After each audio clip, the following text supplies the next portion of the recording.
Hello, and welcome to the Empowerography Podcast. This is a platform created for women's voices to be heard and a place to share their stories, journeys, and successes with the world for the purpose of helping other women who might be on similar journeys. We are empowering women one episode at a time. I'm your host, Brad Walsh, so kick back, grab one of your favorite beverages, and enjoy the stories.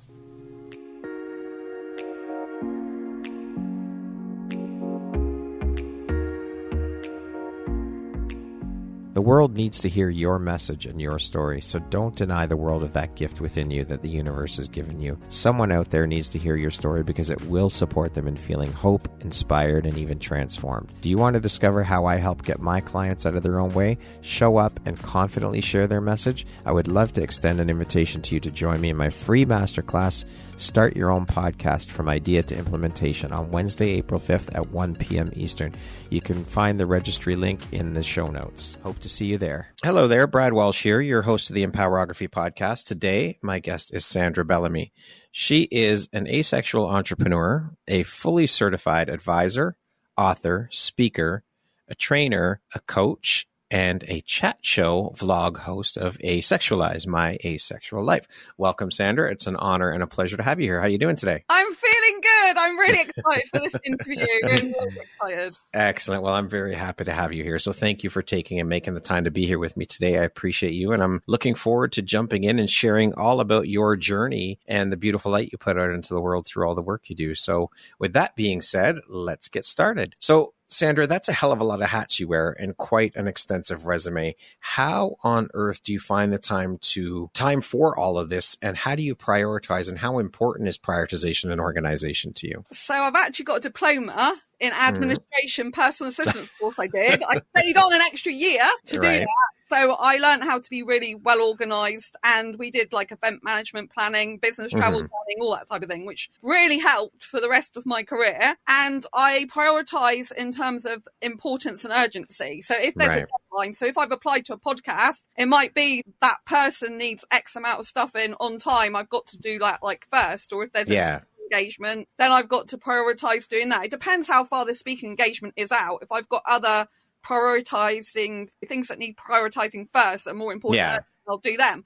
But some good tips for your audience is I say no to other people's agendas, which is very important. A lot of people have problems saying no to other people. Yes, for sure. I don't. So I'll get people in my inbox going, blah, blah, blah, blah. I'm doing this webinar. It's really great. You can earn like £10,000 a month. I'm like, thanks, but no thanks. I have to say no to a lot of people. It's sometimes hard if you've got people in the entrepreneur space that are like your friends and they send you a link to join their group. I get multiple of them. And it's like, I'm in so many groups and I run 6 of my own Facebook groups that I don't have time to be in all of them. Some I'll just leave and others I'll say no. I also keep a very small circle of friends because you haven't got an infinite amount of energy. You've only got a certain amount of energy. You haven't got like to infinity and beyond energy, if you know what I mean. So you've got to literally choose where you spend your energy. And I prefer to have a few close friends that are really good and trustworthy. And then the rest of my friends are sort of more acquaintances that I meet through my communities and online friends in my actual asexual online space. So they're like my online friends rather than close friends. And I think that's really important. Some people, they want to have a bunch and loads of friends. I'm like, that's okay, but you can't give your time and attention to those people, focus time and attention, if you're spreading yourself too thin. Very true. It's better to have a few close friends that you can rely on and trust, especially as you get bigger and bigger in your entrepreneurial journey, because you've got to work out who's your friend and who's really not. Yes. Then, you've got to do that. And I schedule everything as well. It's a very important point. I schedule when I see my friends, when I call my friends, when I meet up with my friends, when I self-date, and then the rest of the time I'm usually doing business stuff. So I tend to have my business and my personal life is intertwined. My brand is me. So I share my own asexual life journey on my channel in order to help others. So I like filming my daily life as well, including the foods I eat, because asexuals love food. So I find that's really popular, even though I hate cooking. And because I live my life very authentically and merged business with my actual personality, brand and everything, it becomes easier then to do what I do because I'm like living and breathing my purpose and my business within myself every day. Now, I'm very curious, with you wearing so many hats, what does your morning routine look like? I laughed when I found out that you were going to ask me this question. Because I don't actually have a morning routine as such, because I don't do mornings. So I work very quirkily and different to other people. So I tend to go to sleep at 4 a.m. or later and wake up at midday or later, depending. If I've got obviously a podcast interview, I have to set my alarm. If I've got a meeting, I have to set my alarm. If I'm seeing my friends, usually I see my friends starting in the morning, so I have to get up early then. But in general, I'm a night owl, and I'm kind of on American time, which is great because most of my audience is in America. I'm most productive at night. I'm most creative at night. I'm not very good in the mornings. My attention is down. So I think it's always best to work to your own strengths and to maximize them. And when I get up, a lot of the time now, I just go straight into work mode or whatever I've got planned for the day. Yeah. Years ago, I used to plan like things, goals and everything. I find that takes so much energy. By the time you've done all your like extensive routine, you haven't got enough energy to do your actual work that you need to do. Productive and get on. Sandra, what drives, motivates, and inspires you to keep going and excelling at all that you do? Okay, so I'm very highly motivated, self-motivated person anyway. My personality is I get bored very easily. So that's great because it means I like to be doing stuff all the time and I feel functional and I love being productive. I guess I gave up TV years ago when I started my entrepreneurial journey, and I replaced like butts and cleavage and for which I wasn't really interested in anyway, for self-development and personal development. So I gave up TV. I don't actually have a TV license anymore. Wow. Watch TV in my place. I'm very selective about the films I watch at the cinema or on Disney Plus or something like that. So inspiration wise, I also have a mission, which is to get asexuality recognized as a sexual orientation in its own right throughout the globe, so no asexual has to live in fear of ridicule ever again. And that mission literally drives everything I do in my business, and particularly as well as obviously my private life goes into my business. I don't really separate the two. And so, everything's driven. Is this going to help asexuals? Is this going to get asexuality better known? Am I a living example of how to ace your life? Ace is a slang term for asexual. And so I like to inspire people by showing them what's possible and overcoming daily challenges in my vlogs so that they can do the same. It's all about empowering asexuals comfortable and confident in themselves by showing them that I can live my authentic asexual life out in the open to the world, and I do it on a daily basis. I do cry on my channel. I'm very authentic. So if I have a date with a guy and it's like he wants sex, I don't, and even though he said he didn't originally, and it's we can't see each other anymore, and it's very heartbreaking, but then I will share that, and then a couple of days later I'll share how I got over that so that I can inspire my audience to do the same and to know that their whole world doesn't collapse just because one guy decides that, he wants something that you don't. Yeah, leading by example. I think that's beautiful and powerful. So, Sandra, I would love to know what you were doing for a living before you made the jump into your entrepreneurial journey. Okay, yeah. So for years, my background has been in retail management. So it started off in retail and then went to the management, particularly of furniture. So as manager of a bed company for a number of years, a manager of fit of furniture, concession for a number of years.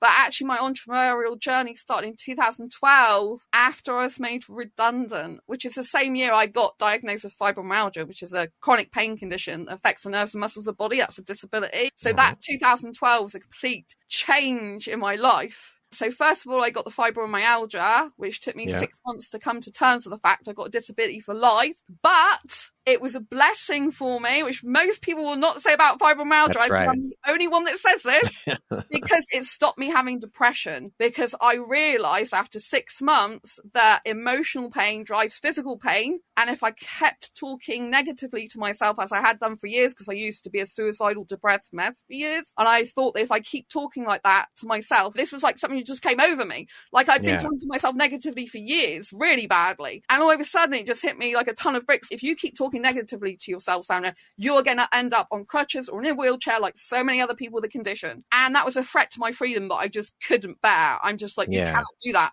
So I just stopped talking negatively to myself, which was incredibly powerful. That's the only thing that shifted me after being a child that was depressed for years and literally suicidal. I tried once to take my own life when I was 15, but it was really difficult with those periods of time in my life. And then in 2012, I overcome depression, but I still didn't love myself. And so 2012, I was actually out of work then because I had to leave a job in 2011. It didn't suit me. That's when I started getting fibro symptoms really badly, but I wasn't diagnosed with it then. I started having spasms in my arms, even from carrying a tray of teas, from carrying a tiny TV, because I used to work at that point in my life, I worked in retail, but I'd gone from a management job to work in an electrical store that paid me more money, even though it wasn't management, because it was commission based as well as a salary. And I was very good at selling. So I used to get spasms in my arms, and the ibuprofen used to take 40 minutes for it to work. And obviously that's not a way for me to be in a business. So I thought this just really isn't working. So I left, which was difficult to do. And then in 2012, I did lots of courses. So I did my information advice and guidance diploma, which is supposed to be in a year that you do that. But the building they did it in was closing down. So we got told we got 6 months to do it. Then, Brad, listen to this. We got told, I'm sorry, it's not 6 months, it's 3 months. You have to complete our whole diploma in 3 months. And I did it with barely any sleep. And I had to supervise people. I had to do actual real people in a real life situation. I had to go and teach them how to do resumes. Well, CVs they called in the UK usually. Yeah.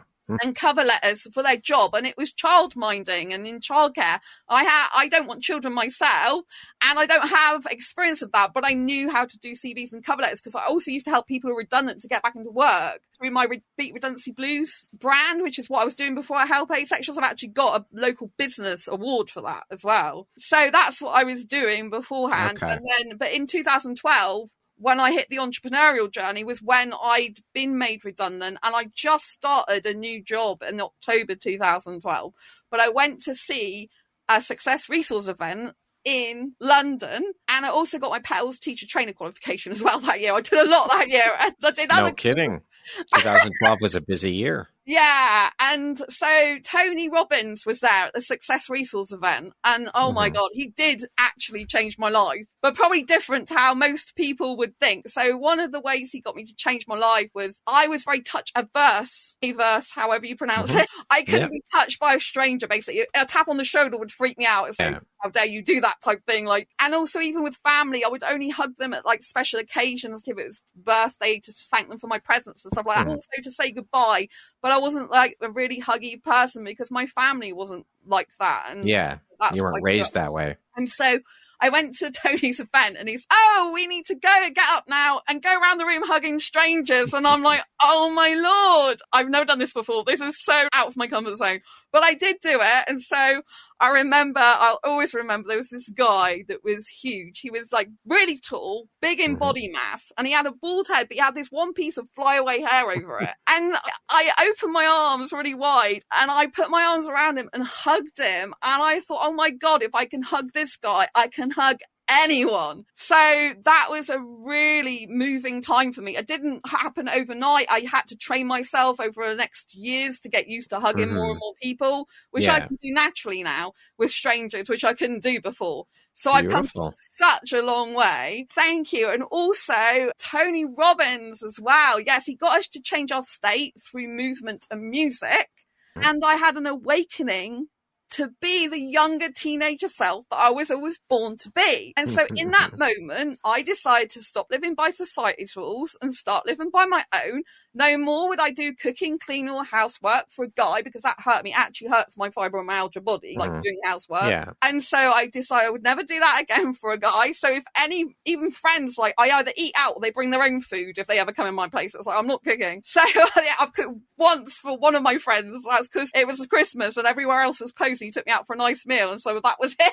That's once. And I've known him for like over 5 years. So yeah, so I decided to be this teenager self I was always born to be, and I decided to live my life like that. And so over the years since then, I've reprogrammed my mind to be like 21 years old using neuro-linguistic programming. So every year I have a 21st mindset birthday. So I don't live by my birth certificate age. I'm not interested in that. I live by my life, and I live like a teenager. So it's kind of a 21st mindset, like 21 years old mindset, 15-year-olds in how I live, like around my room, which you can't really see here. I've got cuddly toys sparkly things, boxes, Iron Man alarm clock, all this type of thing. And also at that seminar, something that really changed my life was the fact that not just Tony, but multiple other speakers that day showed me that I have lots of special qualities and experiences and knowledge that I've gained over the years that I can use to help other people. And that's when I started loving myself, because then I realized I had a purpose, I had meaning, because before then I felt I was worthless, useless. No one wanted to talk to me. No one wanted to listen to me, really.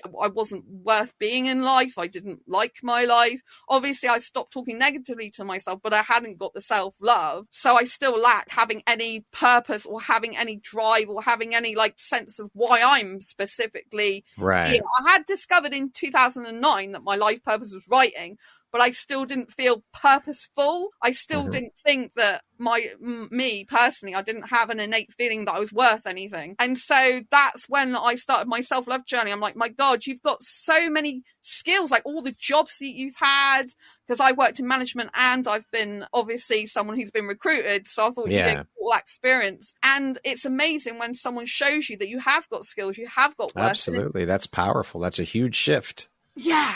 So entrepreneurship for me took me from self-loathing to self-loving. And so for me, entrepreneurship is not about money. It's about mindset and personal development, self-development. It's about the lifestyle, but not the freedom lifestyle. It's about the lifestyle and mindset of choosing to take risks, calculated risks, of getting out of your comfort zone, of changing your mindset, of doing things that you never, ever felt you'd be able to do in your life before, and to keep pushing yourself to say, I can do this.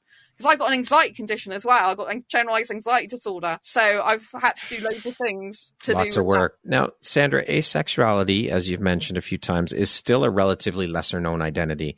And I know that's part of your purpose and part of your mission. What does the term asexual mean for those who might not know? And how long have you identified as asexual? So I discovered I'm asexual in 2014. Okay. But it was an easy time for me, because I went to see a counsellor and I told her that I was worried because I didn't want to be on my own. I was still interested in having a relationship with romance and kissing, but I didn't like sex. And she was an NHS trained counsellor, professional trained counsellor, but she said the worst thing she could have possibly said to me. So she said to me, you're going to have sex in order to keep a good guy. Wow. Which is complete bullshit.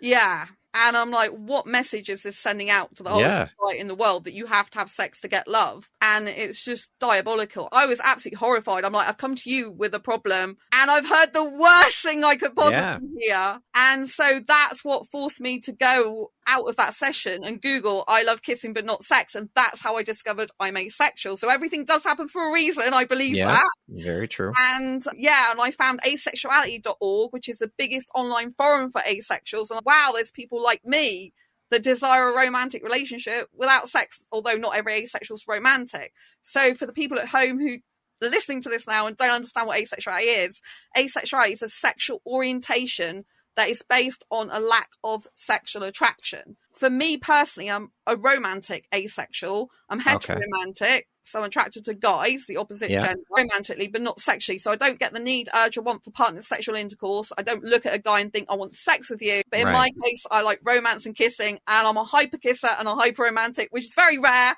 for most sexualities, let alone asexuality. And so I love kissing, but a lot of asexuals don't like much kissing. I'm a hyper kisser. So but asexuals do not have sex. That is not. No, that's not true. Some asexuals do have sex. Oh, okay. So some asexuals like me that these days, I've had sex in the past. So I'm asexual that has had sex in the past. I was in heterosexual relationships for a lot of my life. Since 6 years old was my first heterosexual relationship. So 2011 was the last time I had sex in a serious committed relationship. But some asexuals are sex neutral, some are sex positive. There's a spectrum of asexual identity. So asexuality is a sexual orientation and a spectrum ranging from pure asexuals who don't experience any sexual attraction whatsoever to the grey asexuals that experience sexual attraction but only under limited, rare or specific circumstances, or they experience it but not enough to want to act on it. So it's not the usual sexual attraction. They lack the usual attraction. Does that Thank you for Yeah, thank you for clarifying that. So how do you advocate for awareness and education about sexuality, both within your business and beyond? Oh, yeah. So on my channel, Asexualize My Asexual Life is like where I mostly do the majority of my work. So on my asexual channel, it's grown now. So I do asexual education videos, particularly on my chat show. So I do like live education, if you know what I mean. Yeah. So I'm on a chat show, but I'm talking to my audience as in anyone can come and chat and speak to me and ask me any questions they want. So it's very much me with my actual asexual audience rather than me bringing someone else in, although I've got collaborations that I'm probably going to start to do this year more. Up until now, it's mostly been me and my audience. So I will pick a topic like how to become more confident as an asexual in this highly sexualized society we live in. And then I will give key like ideas and concepts that I've used myself in my life to grow my confidence. So I do that. And also in my personal life, I will literally start when I go to meetup.com. I go to some events and they're not for asexuals. They're for the general public. I go to a social club sometimes in my city. I will bring asexuality into conversation, say I'm asexual, I'm a YouTuber, an author. They'll be like, what do you do? And I'll say my speciality is asexuality. So I explain what that is. Sometimes I tell taxi drivers, sometimes I tell people at the supermarket. So literally wherever I go, a lot of the time, any opportunity I can talk about asexuality, I do and explain what it is.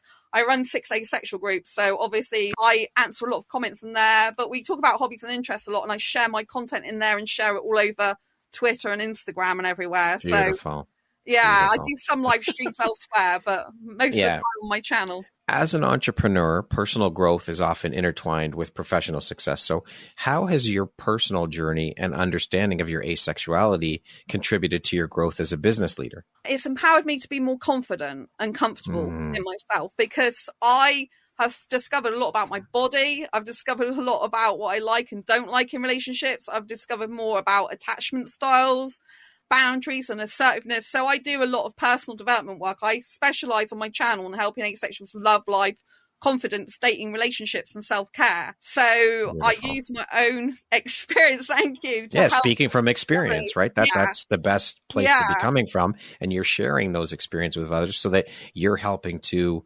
instill confidence in others that are asexual. Yeah, beautiful. So they can see me. Living it, exactly.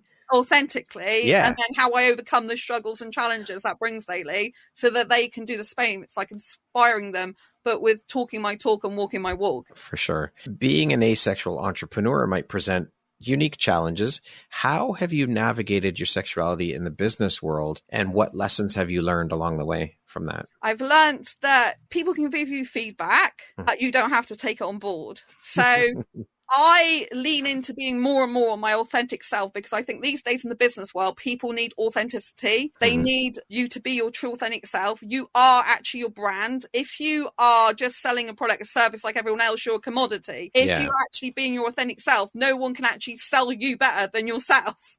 No one can be you, but yourself. So your unique selling point is yourself. The more of yourself you are, the more you're going to succeed. So I just build on that. I love that, Sandra. Thank you for sharing that. Living in a society that often emphasizes sexuality, as you mentioned, it's a very hypersexual world that we're living in now. How do you navigate and cope with societal expectations and pressures as an asexual individual? Okay, so I don't care what people think about me, which is really important. That's a great place to start. Yeah, for sure. Yeah, so I really don't care what people think about me. I be my true authentic self. In the entrepreneur world, I give a voice to the voiceless. So I try to get on as many podcasts as I possibly can. I try to raise awareness through my books and through everything I do. And I just believe that the more you are yourself, the better your life is. And I also purposely don't watch stuff on TV like I mentioned. So I don't subject myself to sexualized stuff on TV. I'm careful what I read, so I'm mostly reading non-fiction books, business books. So I'm not looking at sexualized stuff. We have a choice in life to choose sex stuff or not. I also do no sex movie reviews on my channel. So a lot of the movies I watch specifically are Certificate 12 or PG or family films. And I have a whole playlist that people can go to because a lot of people are like, oh, every film's got sex in it. I'm like, well, no, it hasn't actually. I've got loads of movies. I think it's about 83 or something like that I've done already. Yeah. And so I specifically look and seek out things that are not sexualized so that I can keep my mind out of that I can have my own world, if you like, that's sex free, that's not all this sex everywhere. Of course, when I'm going out to clubs, because I like clubbing, which is very unusual for an asexual, then obviously I am exposed to boobs and stuff like that and cleavage. And I'm like, oh no, I just have to focus on my own life, do my own thing, and not worry about what people think. I've actually had people at my favorite club, girls, take their selfies with me in the toilet because they've seen that I just go out there, dance on my own, because a lot of the time I go clubbing on my own, live my life, be happy. I'm dancing with guys and girls in their early 20s because that's my mindset and that's what my soul is these days. And so I just don't care what people think. And people get inspired by that. They get motivated by that. They look at me and they're like, oh my God, I want to be like her, which is really weird for me. Because I'm living that authentic life, people can see it and they're like, wow, I really stand out that way. Yeah. So for me, I just veer away from what I don't like, veer away from stuff that's not good for my mind or my thoughts or my feelings, and go towards what I love and what makes me happy and desexualize my life as much as possible. Well, it's important to do what makes you happy. Yes.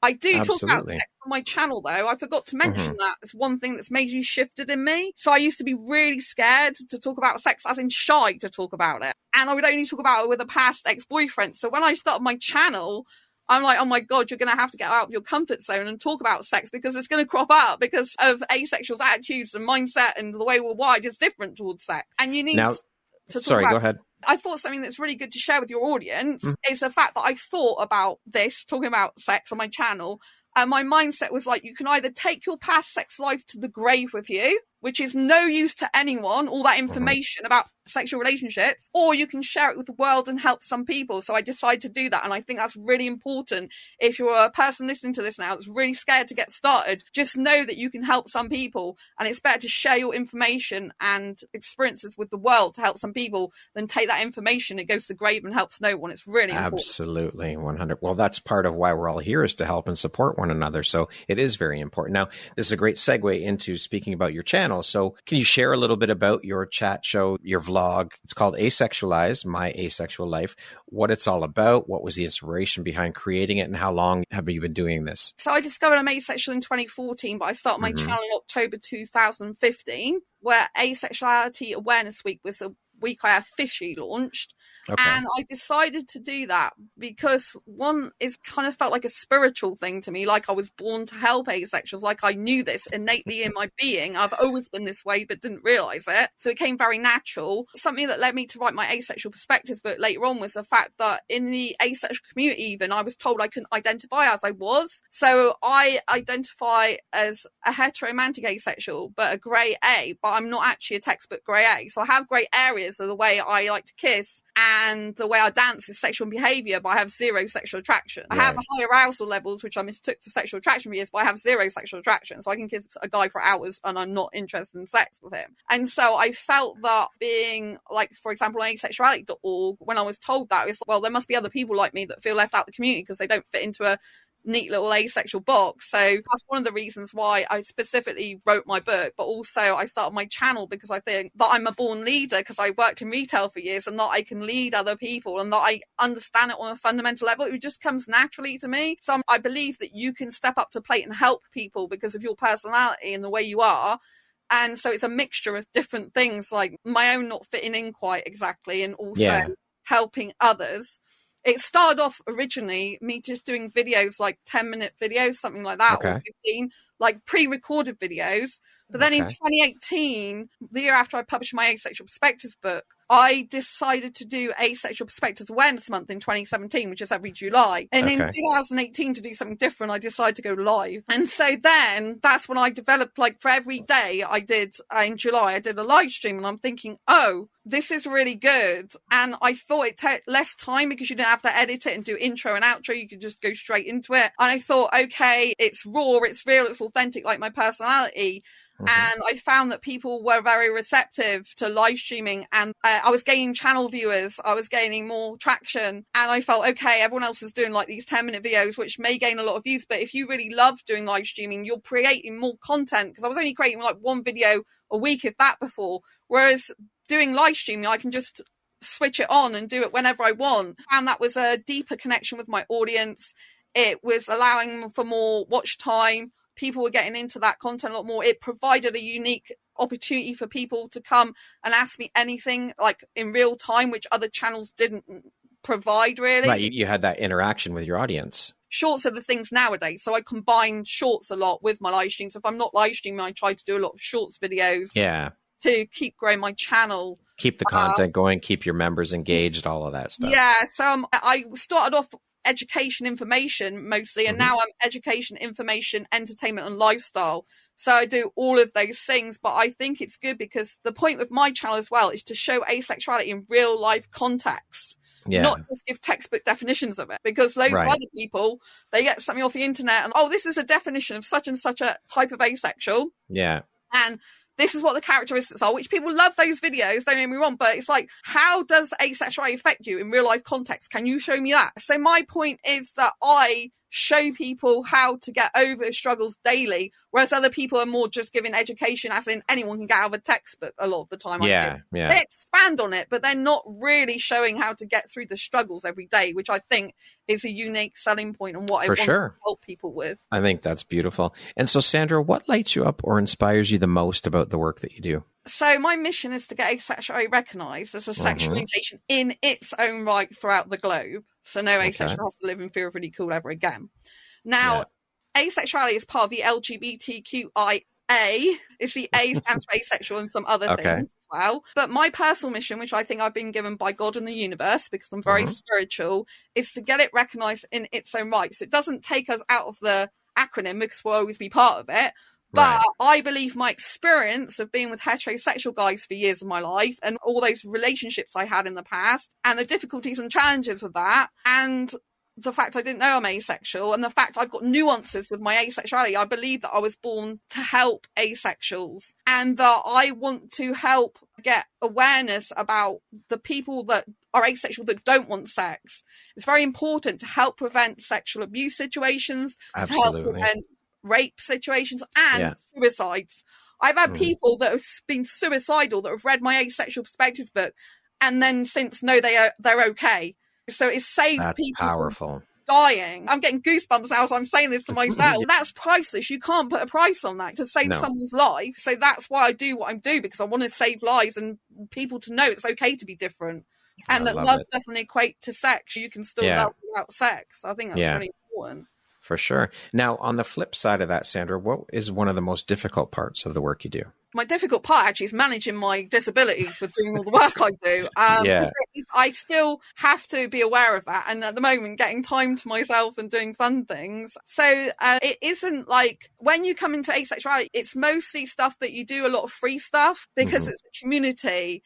It's not like it's a traditional business or anything like that. So a lot of the things you do end up being free, and it's business, like if you like to consumer, or in my case, personal brand to consumer. So they buy like low price stuff like books and merchandise, but I don't help asexuals for money. I help asexuals because it's truly what I was born to do, I believe. Well, it's your purpose. Yeah, it's my purpose. And also writing, which I haven't come on to, is my ultimate life purpose. Followed very closely by asexuality. They're very close, but actually writing I can't live without. So, well, this is another great segue, because I want you to talk a little bit about your journey as a writer and becoming an author. Was becoming an author something that was on your bucket list items to accomplish in your life? And also, was writing always part of who you are, or is this something fairly new that you've kind of stepped into now in your life, this part of your life? So I've always been good at writing. According to parents, even at primary school, I was told that my stories are some of the best. They're amazing. I always write good stories, was the feedback I got from my mum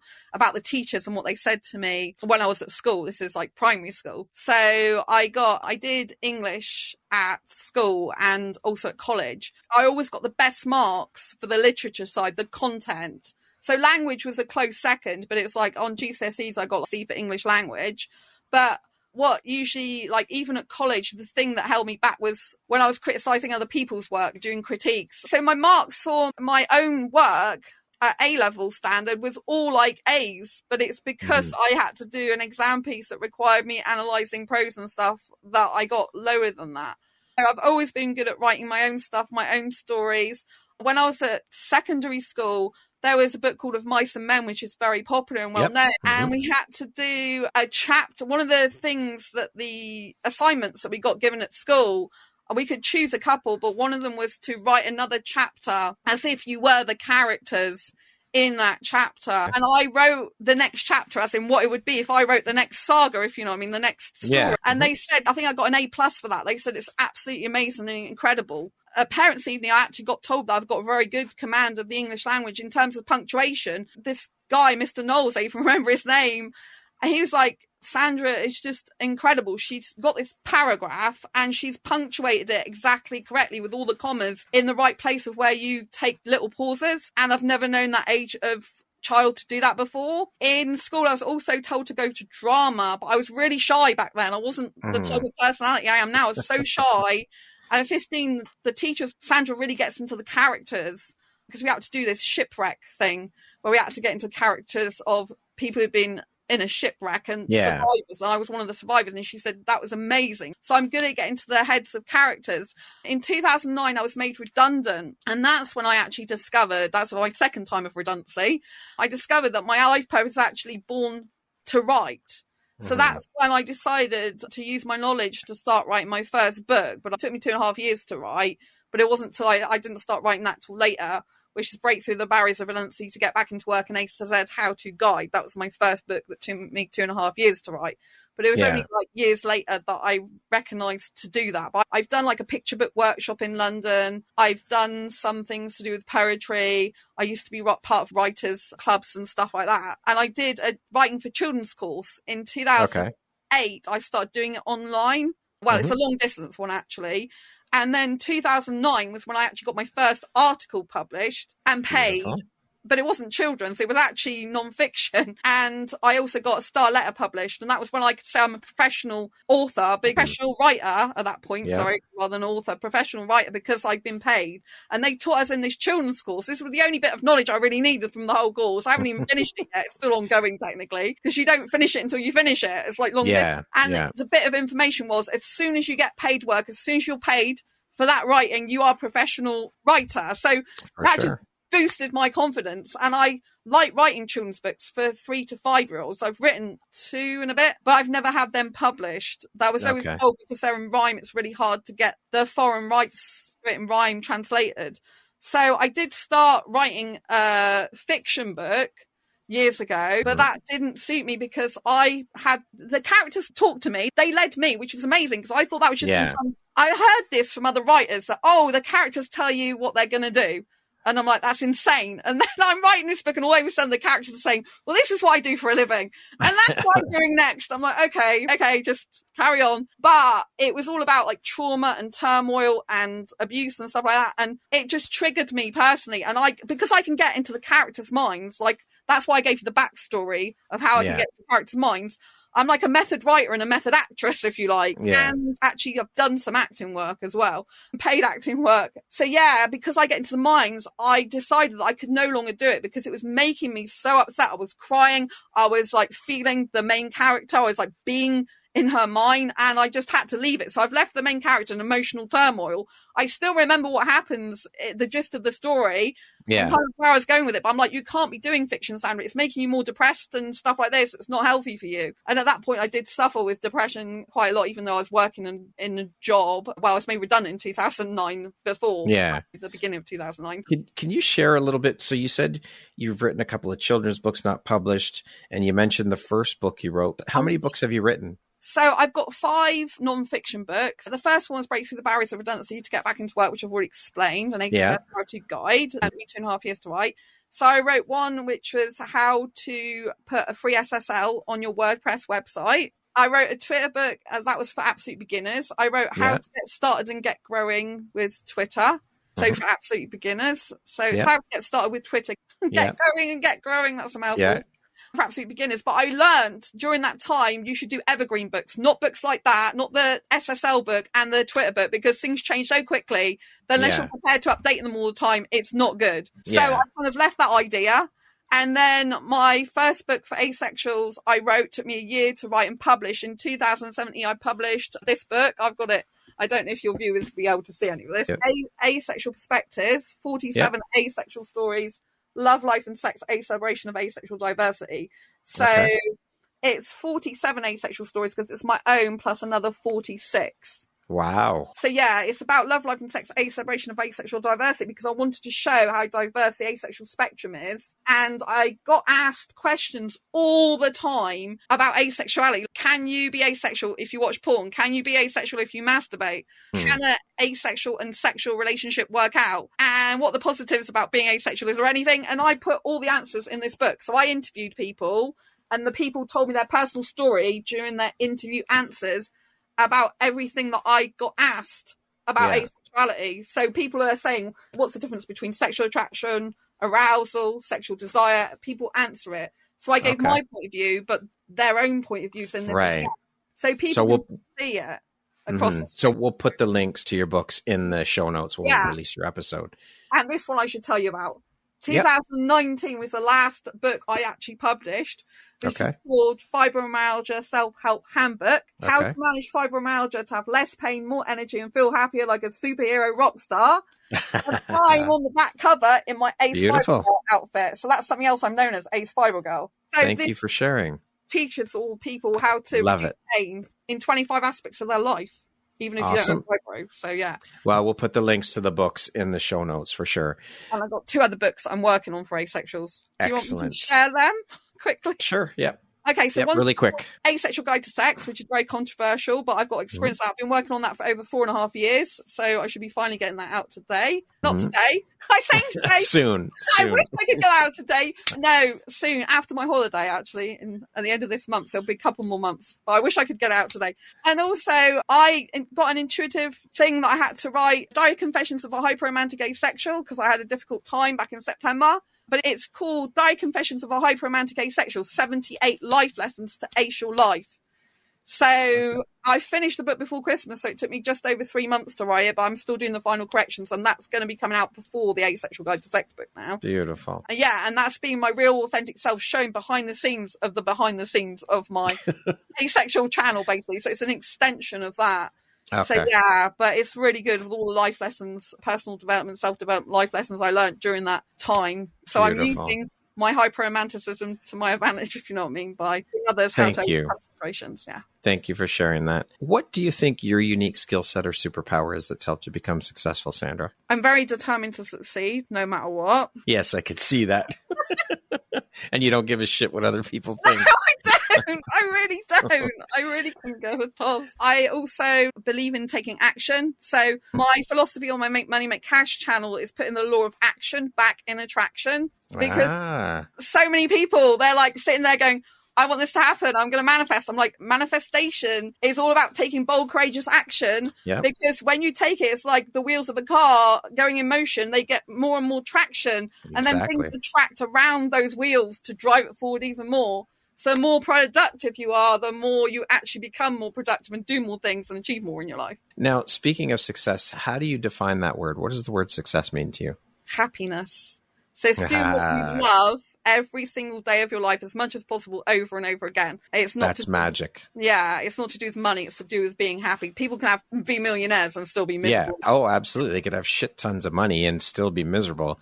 It's about doing what I think makes your heart sing, what makes your soul sing, what sets your soul on fire, what lights you up. That's what success is. Yeah. So for me, my soul is writing. I had to say that because I didn't mention that before. Like literally, I have to write. If I don't write, my soul starts dying inside me. And that actually was a problem for me at the end of last year. I ended up taking on too much other stuff that I didn't think would take that long. And then literally my soul was depleted. I lost my voice. It wasn't feeding your soul. Yeah. So I'm changing my life around this year to be more organized around writing and book publishing. What does the word empowerment mean to you? It means to power yourself and power others up.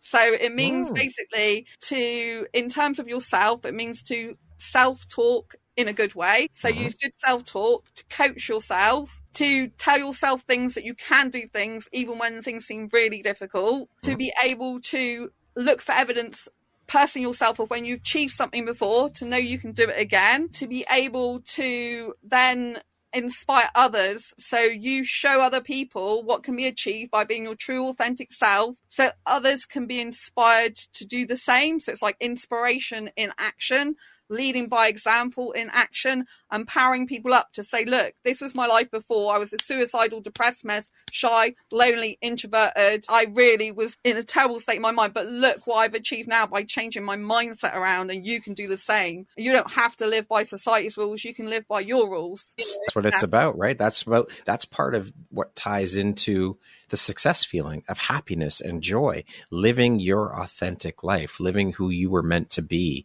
And stepping into that power, it's huge. And it's so powerful and beautiful when we can do that, because there's so many people out there who don't live their authentic lives. And I think that's horribly sad. It's really sad. It's hard because I'm someone who's empathetic, and I see so many people. The guy who I thought might be my soulmate who came along, his mindset is in a really bad state. And unfortunately, even though we care about people, we can't make the change for them unless they No, that's the key, right? Is being able to... I mean, you can lead, as the saying goes, right? You can lead a horse to water, but you can't make them drink. And unfortunately, it's sad. It's really that we sad. can't. Especially when you see so much potential in people. You're like, if you just switched your mindset, instead of looking at negative, dark, disempowering stuff, put all that time, energy, and effort into learning how to be inspirational, how to love, how to be open, how to be honest, how to be authentic, how to radiate your light. Stop watching the news. That's a really bad thing. Stop watching the news. Absolutely. Start watching things with rape, death, murder, destruction in them. Start watching things with love, light, happiness, good times. There you go. Living on your own terms, doing what you want, being you. Yeah, for sure. Okay, Sandra, we're going to jump into a little rapid fire section here. So the next grouping of questions will just be 1, 2, 3 word answer type thing, okay? This might be a bit difficult for me. No, you can do it. I believe in you. I know you can do it. How would you describe yourself in one word? Quirky. If you could teach the world one thing, what would that be? That you don't have to have sex to be loved. I love that. That is a beautiful lesson to teach the world. What is one thing you want but cannot buy with money? To find my Indian soulmate from a previous life, because I believe in reincarnation. What is one thing you love about yourself that is not related to your physical appearance? My hyper beautiful personality. What is your favorite self-care practice? Going on a self-date, to the cinema, and a meal out. If you could be remembered for one thing, what would that be? To fulfill my mission of getting asexuality recognised as a sexual orientation in its own right throughout the globe, so that no asexual has to live in fear of ridicule ever again, and to leave a lasting legacy of books, I have to say. So that's kind of two things, but they go together. That concludes our rapid fire section. Now back to our regularly scheduled program. What is one lesson your career has taught you that you think everyone should learn at some point in their life? There are no failures in life, just lessons we learn from. So you can never fail, which can allow you to take bold, courageous action over and over again. Fucking love that. That is so powerful. It is. There are no failures. They are lessons. That's it. And that needs to be driven home for people. Failure is how we learn and how we grow. It changed my life. I actually saw someone years ago post that on LinkedIn, but I've kind of adopted it myself now, and I just talk about it a lot because that's why I didn't make a lot of progress in my life. And plus, I had to empower myself to make my own decisions. Yeah, so for sure. Something I should really mention with your audience that might help you is, or help your audience, is I was brought up to kind of believe that any decision I made was the wrong decision. And so that stopped me as an adult making a lot of decisions. And so I've had to empower myself by training myself to make decisions more often, more quickly. And I have to do it believing in myself in order to overcome that, because I only came to this realization about 3 years ago now. That I was having a problem making decisions, and it was really hampering my progress. So I had to take bold, courageous action in order to overcome that by doing the thing that I was fearful about and just doing bigger and bigger stuff, which completely changed my life, because last year I joined Blue Talks, which they're not cheap packages for Blue Talk. Well, good for you for stepping into that. I think that's beautiful. You should be very proud of yourself. Thank you. Yeah. Sandra, what is your why? My why obviously is my mission to help asexuals and to get asexuality recognised as a sexual orientation in its own right throughout the globe. That's a big why. It's also to save lives and to change lives. I want people to know that it's okay to be different and it's okay to be them, because I remember when I was I mean, this is really sad, but I used to talk to a bar on the wall at primary school. This is going back to deep, dark childhood stuff, if you know what I mean. I had no friends at one point in school. Although I knew a girl in school, we didn't talk in school. We only talked out of school. So the one friend I had in school, we kind of split up friends. And that was kind of a really difficult time in my life. And so I always remember the dark and difficult times as a place for thinking, I don't want other people to be in that situation. So I strive to, I don't know, to help other people to know that it's okay to be different.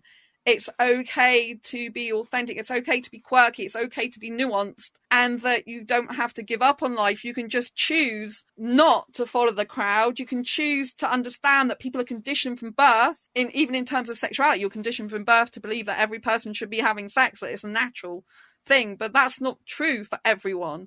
And it's the things asexuals and entrepreneurs have in common, for example, is that we end up understanding that everything's conditioning, usually that you're conditioned from birth to do a 9-to-5 job, to go along just earning money from other people, to live other people's lives, to get on other people's dreams, to get on other people's payroll, to make their money.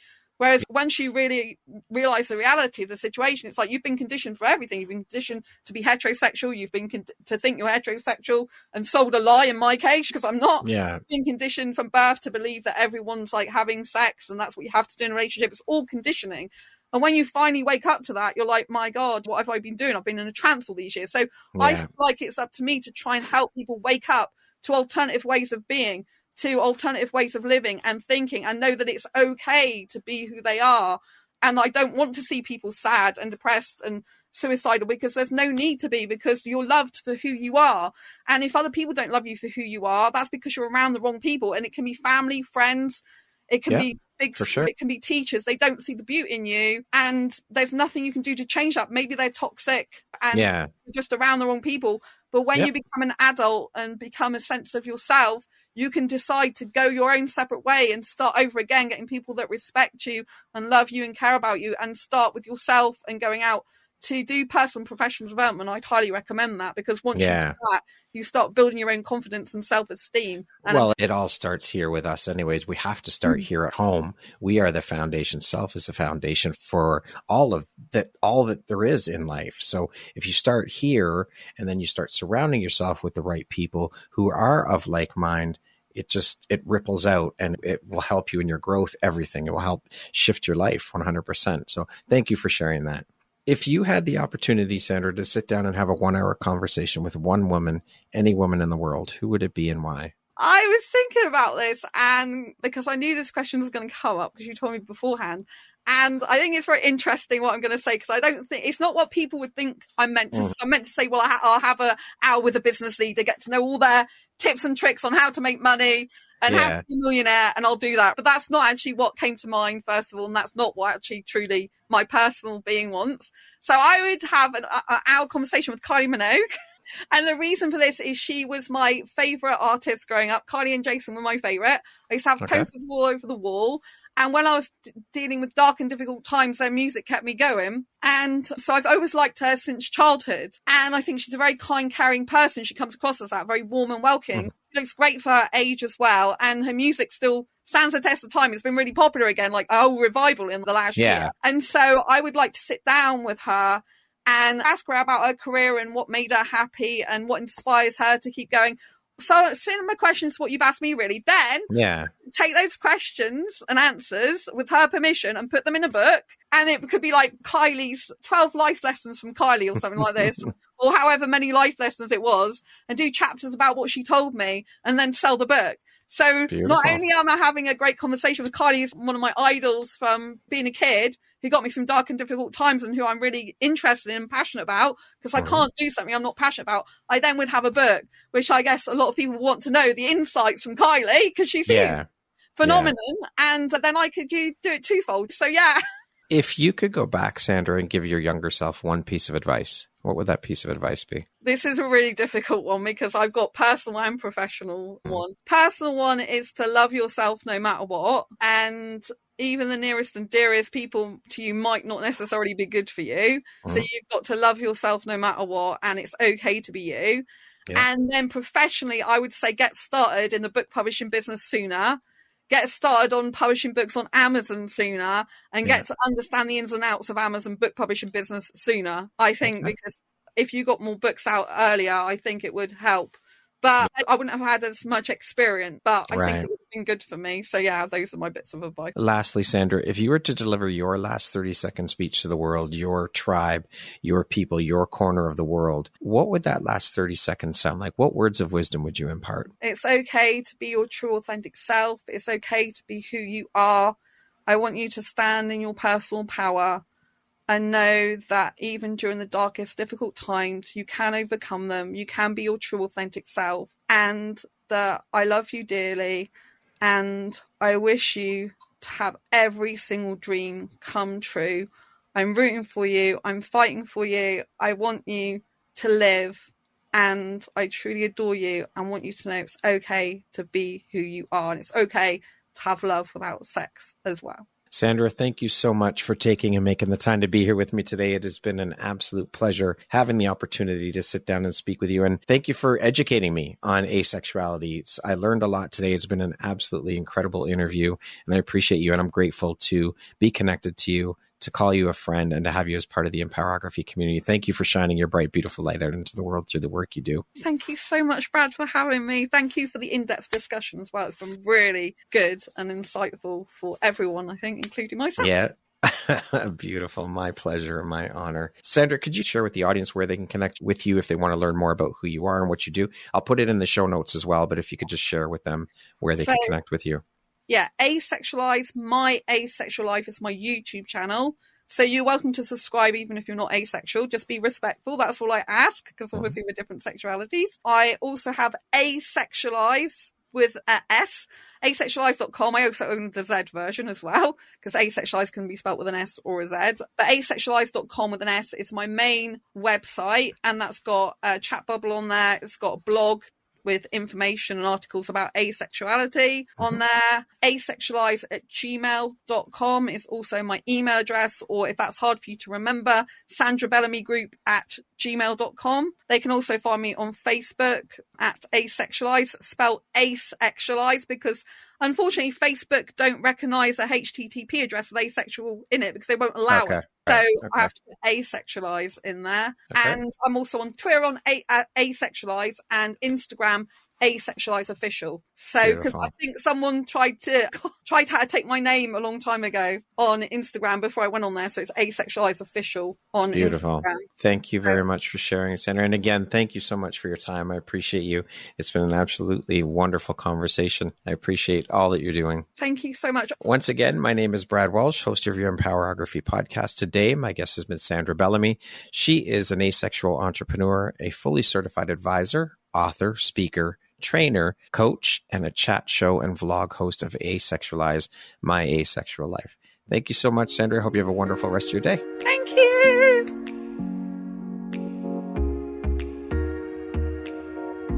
Thank you very much for listening to this podcast. If you haven't yet, please be sure to subscribe, rate, review, and share with all your friends. You can find me at visuphoria.ca and follow me on Instagram at Empowerography Podcast and on Facebook at Empowerography. Please join me next time for another inspirational story from yet another amazing woman.